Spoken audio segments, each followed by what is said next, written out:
Hello everyone, welcome to our channel CodeChef. Today we'll be solving the problem collect your coin with the difficulty level of simple. Let's get started. Here in this problem it's written that you are playing a game where you have been sent in a town to collect 10 types of coin and their symbol is defined with A, B, C, D, E, F, G, H, I, J. In that town every enemy has a coin. Now by killing an enemy you will get a coin from that enemy and each enemy has a unique coin. This is an important criteria that every enemy has a unique coin and by defeating the enemy you will basically get that coin. Your goal is to collect all the 10 types of coins. The challenge of the game is, as we just said, you have to collect all the 10 types of coins and only then you will win. You are a brave gamer, so you have already taken this hard challenge and you have finished it. That means you have already won the game and you finished playing it. After finishing the game, you are thinking of the game. You know the order of collecting coins. Now you're thinking how many enemies have you killed basically. Can you solve this?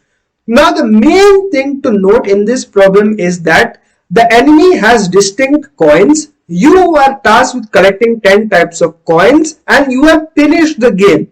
So obviously you have collected 10 coins from 10 enemies basically. That's what it basically means. How many enemies have you killed is the question, and the output in every case is always going to be 10. Always. There is no case here where your output will not be 10 because it's written also in the input constraints that what you have are basically characters from A to J. You will not get a character outside this range. So because you have finished this game completely and successfully, always your output will be 10. Now let's move on to the sample case for clarity. This is the order for us collecting coins and the output is 10 in this case. So the logic or the approach is nothing but input the number of test cases, input the strings, and no matter what this string is, your output is going to be 10 in every case. Just something as simple as print 10 in Python will do the trick. Before we go into the approach, let's look at a wrong submission and see why the common mistake must be avoided. I have taken this submission from the submissions page. What is being done is the number of test cases is taken as input, and for every test case the string is taken as input. After the string is taken as input, the length of the string is printed. Is this approach correct first? Now this approach seems correct. Why?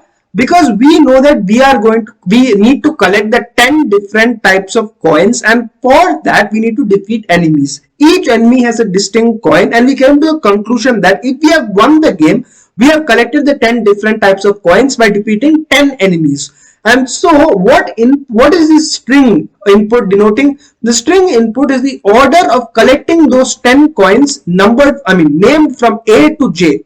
So whatever permutation of A to J it is, the length of the string we take as input is always going to be 10. So this is akin to our approach that we just saw. This also always should print 10. But why is this giving a WA? Now what I did is I just modified the code here, and what that is I'm taking T as input, basically the number of test cases, and then for every test case I'm taking the input, but I'm also calling the strip on it.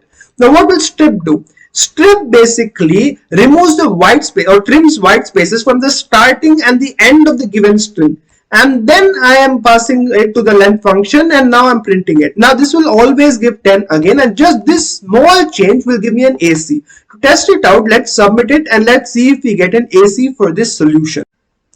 As we see, we get an AC for this solution. Now let's look at the C++ code for the same. What we're going to do is we are going to take the string str as input, and then instead of printing out length of str, let's just print out 10. You could also print length of str like we saw in Python, but let's change it up a bit. We are printing 10 each time. Let's check if this works basically. As we see, we get an AC for this approach also.